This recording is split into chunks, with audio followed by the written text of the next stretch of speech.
The calibration strip on the edge of the scanner bed curled up 0.5 millimeter, settled flat, then lifted again after Mara had already taken her hand away. She looked at it for a second, not the way people look at a problem, but the way they wait to see if a machine will correct itself out of embarrassment. It did not.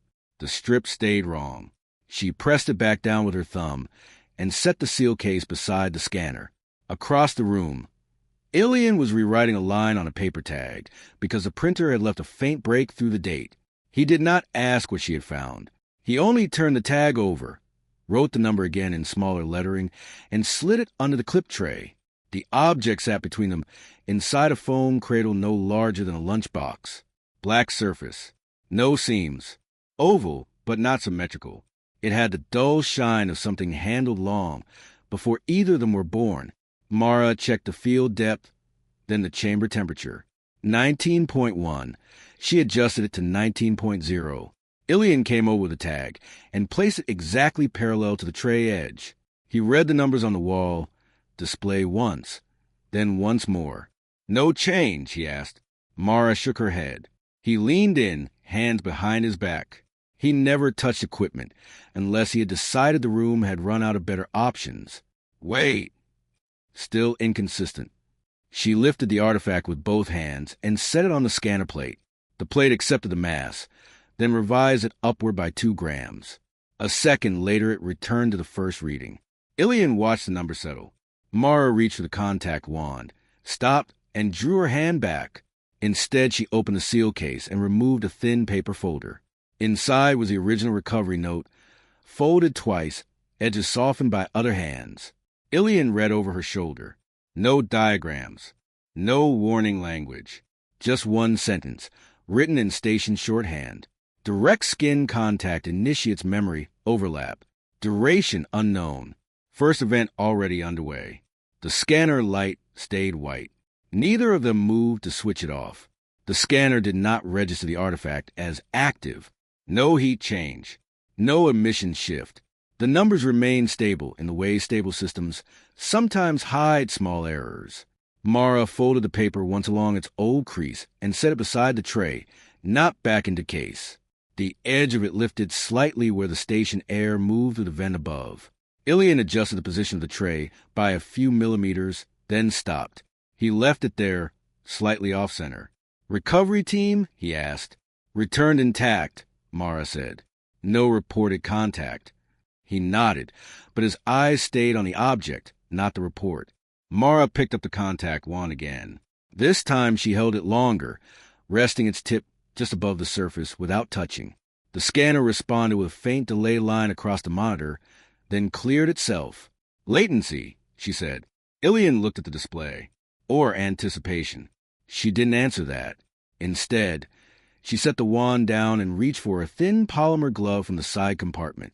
She paused halfway through pulling it on, then removed it entirely and placed it back in the compartment.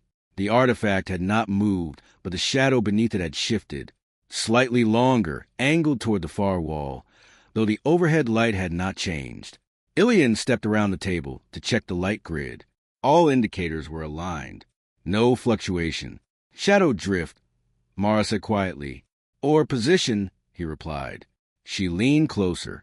The surface of the artifact reflected nothing clearly, but it carried a faint distortion, like a memory of a reflection rather than a real one. Mara reached out. Her fingers stopped just short of contact, hovering there, steady. Then, without warning or hesitation, she closed the gap. For a moment, nothing happened.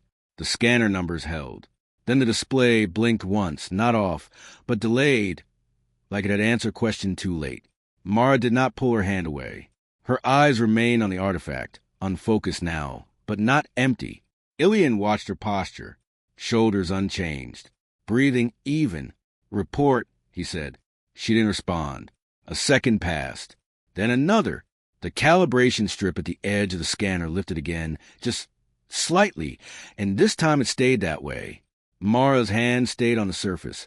Fingers relaxed, not pressing. Ilian shifted his weight once, then reached for the paper tag he had written earlier.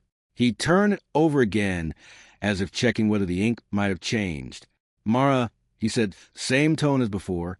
Her eyes moved, but not toward him. slightly to the left, following something that wasn't in the room. The scanner display updated, then hesitated between values. Weight fluctuated by less than a gram, but the delay between readings widened. Ilian stepped closer, stopping just outside her reach. He watched her breathing. Still steady. No tremor in her arm. "Describe," he said. There was a pause long enough to feel deliberate. "Floor is uneven," Mara said. "Not here." Her voice was level, but slower, like each word had to pass through something before it reached him. "Material?" Ilian asked. "Stone, worn smooth in lines." She shifted her fingers slightly on the artifact, not reacting, just adjusting. "There's light low," comes from the side. Ilian glanced at the room, lighting again. No change.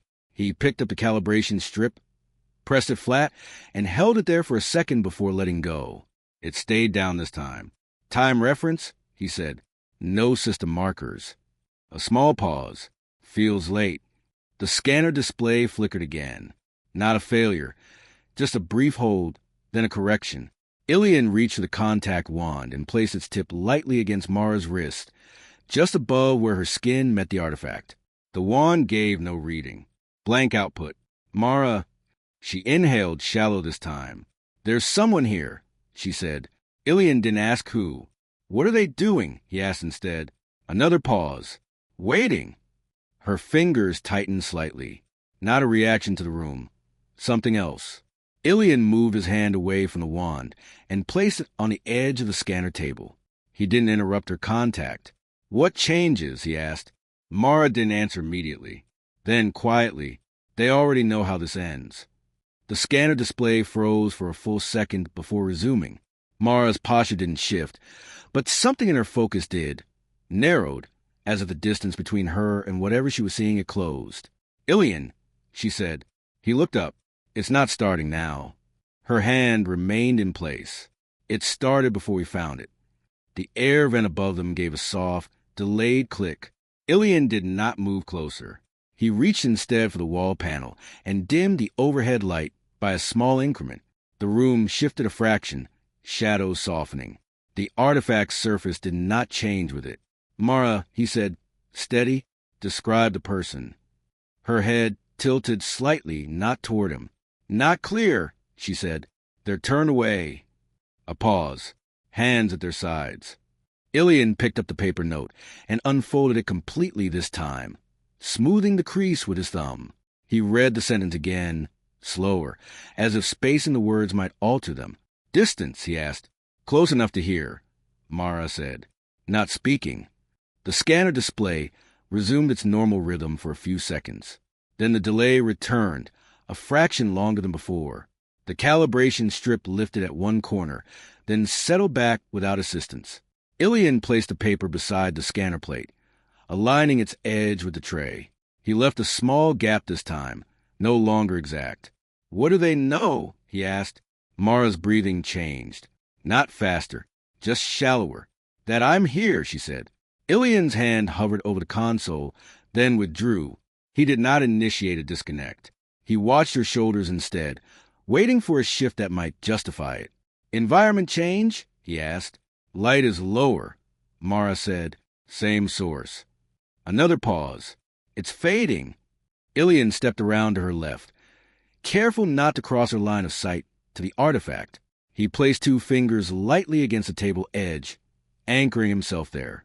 "Sequence," he said. Mara's fingers pressed more firmly now, not by intention but by alignment with something outside the room. "They take a step," she said, "toward me." The scanner display skipped a value, then filled it in after a delay. "Continue," Ilian said. "They stop." A longer pause. "They're listening." "To what?" he asked. Mara's eyes shifted again, tracking. "Not to me." Ilian glanced at the artifact. Its surface remained unchanged, but the reflection, if it was that, held a faint distortion, as if something stood just beyond it. "What happens next?" he said. Mara did not answer immediately. Her hand did not move. "They're waiting for me to understand," she said at last. Ilian lowered his hand from the table. "Understand what?" Mara's voice came thinner, but still controlled. "That I'm not observing this." The vent clicked again, earlier this time, before the air moved. I'm replacing them. Ilian did not reach for her. He shifted the paper again, turning it 90 degrees so the line of text ran parallel with the scanner edge. The corner lifted, then settled. Define replacement, he said. Mara's shoulders remained level. Her fingers no longer adjusted. They stepped back, she said. Space opens. The scanner display held its value, then repeated it without change, as if confirming the same number twice. Sequence continues? Ilian asked. Yes. He placed the contact wand on the table, tip facing away from her wrist. He did not use it again. Position the other? He said. Behind me now, Mara answered. I can't see them. Ilian nodded once, though she wasn't looking. Proceed, he said. There's a mark on the floor, she said, a line worn deeper than the others. Her hand pressed a fraction more firmly. I'm standing on it. Ilian looked at her feet. They hadn't moved. Instruction, he asked. No voice. A pause. Just the place. The calibration strip lifted again, but only at the far end. It stayed like that, angled. Ilian reached out, stopped, then left it. What changes if you move? He asked. Mara did not respond at once. I don't, she said. That's the point. The scanner display skipped again, longer this time. When it returned, the weight reading had shifted by less than a gram and did not correct. Ilian wrote a new number on the back of the tag, smaller than before, then set the pen down without capping it. Event threshold, he said. Mara inhaled, then held her fraction too long. Light goes out, she said. The room lighting did not change. What remains? He asked. Sound, she said. One step. Ilian's eyes moved to the artifact, then to her hand. Yours, he asked. No. The delay between readings stretched. Then whose? He said.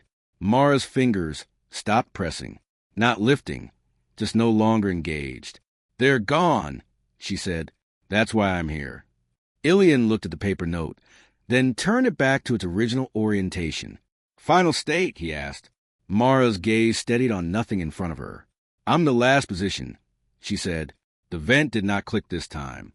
The air moved anyway. Ilian waited one more cycle to display before acting. He reached past Mara, not touching her, and adjusted the scanner sensitivity down by a single increment. The number steadied, not because the fluctuation stopped, but because the system chose to ignore it. Mara, he said. No answer. He placed his hand flat on the table, close to hers but not overlapping. He matched her breathing, without looking directly at her face. Confirm final, he said. There was a pause that did not feel empty. Light is gone, Mara said. I'm still here. Ilian nodded once, then reached for the paper note. He folded it along a new line, not the original crease, and set it under the edge of the tray so it would not lift again. Is there a step? He asked.